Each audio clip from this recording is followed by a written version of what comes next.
Bagi teman-teman yang yang baru akan praktek, yang mungkin atau yang sering gagal, sering kesulitan ya. Jadi yang pertama harus kita lakukan adalah sebelum kita praktek hipnotis adalah satu,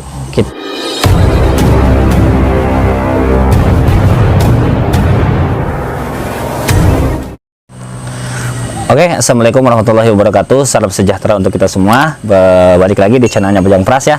Mungkin setelah beberapa minggu kemarin saya vakum nggak bikin konten, dan inilah konten pertama saya setelah saya monetis dari YouTube ya.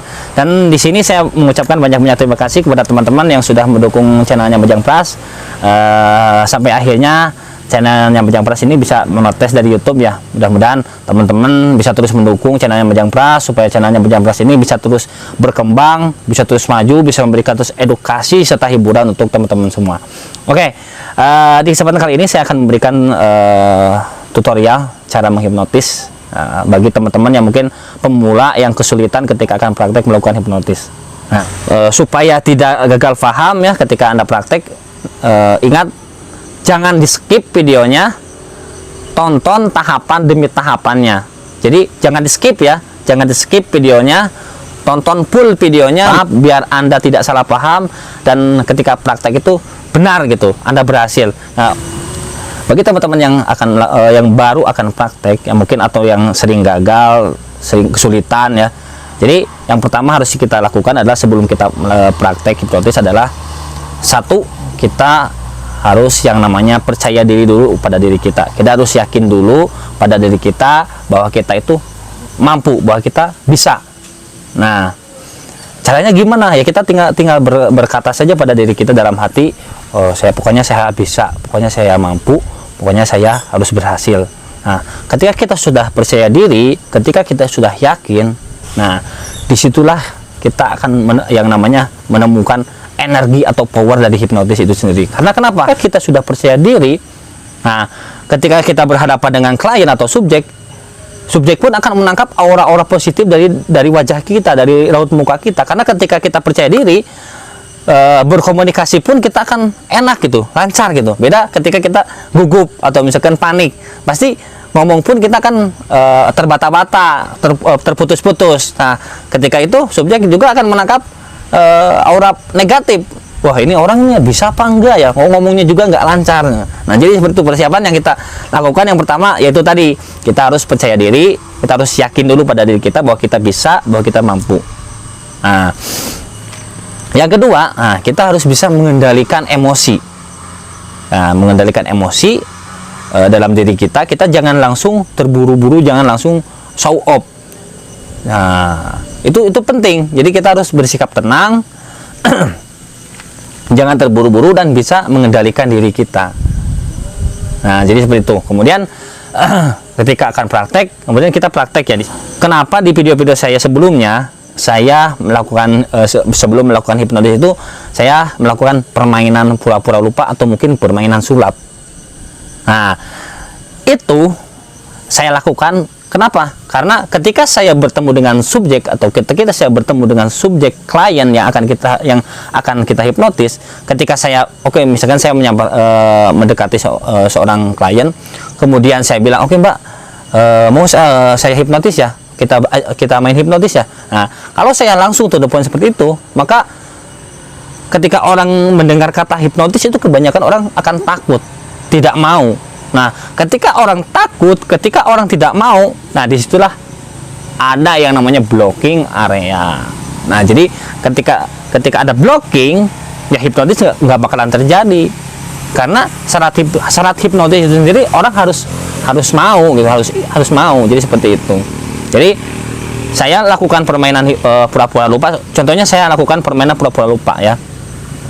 Logikanya, ketika orang kita ajak bermain pura-pura lupa, ketika kita tanya namanya atau misalkan bapaknya atau mungkin alamatnya, ketika dia masih bisa mengingat namanya atau bisa mengingat alamatnya, berarti dia masih sadar.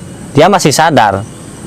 Nah, ketika saya ajak bermain pura-pura lupa, seolah-olah lupa. Nah, ketika ditanya nama dia sudah lupa, jawabannya lupa, alamat lupa. Nah, sebenarnya itu adalah jebakan ya, untuk menjebak alam bawah sadarnya.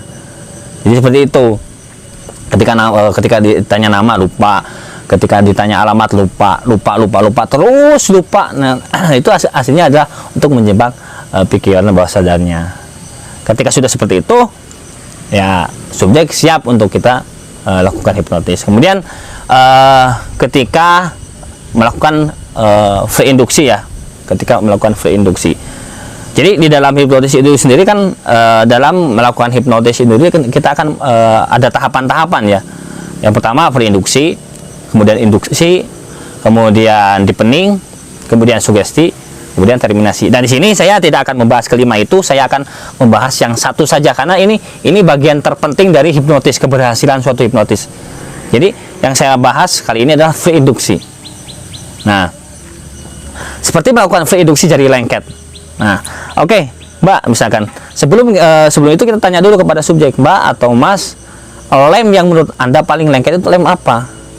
Nah, karena misalkan kalau kita langsung sebutkan, oke, Mbak, tangan Mbak saya kasih misalkan lem G, atau misalkan saya kasih lem POK atau lem apa, tapi kalau di pikiran bawah sadarnya yang paling lengket itu bukan lem itu, yang nggak bakalan berhasil. Jadi kita harus tanya dulu kepada subjek, lem apa yang paling lengket. Nah, kalau sudah subjek sudah menjawab, oke, misalkan lem Cina, oke, lem Cina ya. Nah, sekarang di sini coba tangannya sini, fokus ke tangannya ya Mbak atau Mas. Nah, tangannya seperti ini, fokus ke tangannya, dengerin kata-kata saya.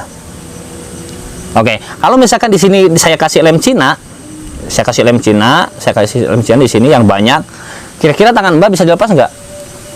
Biarkan si subjek yang menjawab, karena pertanyaan-pertanyaan itu adalah pertanyaan jebakan ya, pertanyaan jebakan untuk alam bawah sadarnya. Oke, ya nggak bisa lah lengket. Oke, lengket ya. Nah, sekarang di sini rasakan dan bayangkan tangan Mbak itu dikasih lem Cina yang banyak sekali. Nah, kemudian untuk mengetes dia paham atau tidak dengan apa yang kita instruksikan, kita tes tangannya, kita angkat seperti ini. Kalau misalkan tangannya masih bisa kita angkat seperti ini, berarti subjek belum paham. Nah, ini masih bisa dilepas loh Mbak, berarti ini belum ada lemnya.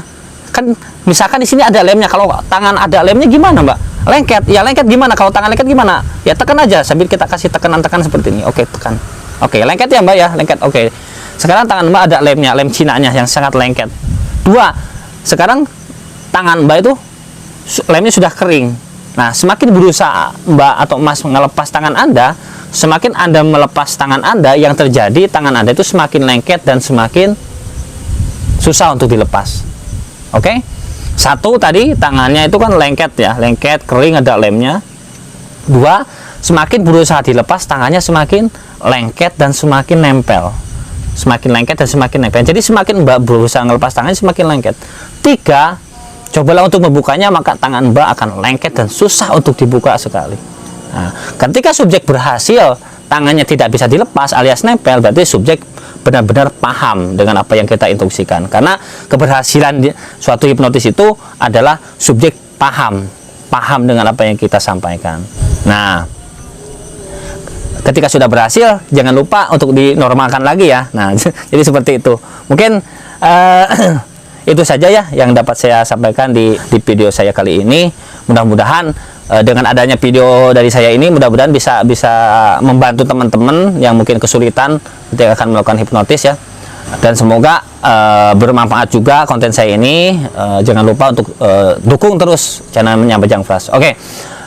Satu lagi, maaf, ketika nanti sudah berhasil, si subjek sudah berhasil ketika preinduksi jadi lengket ya.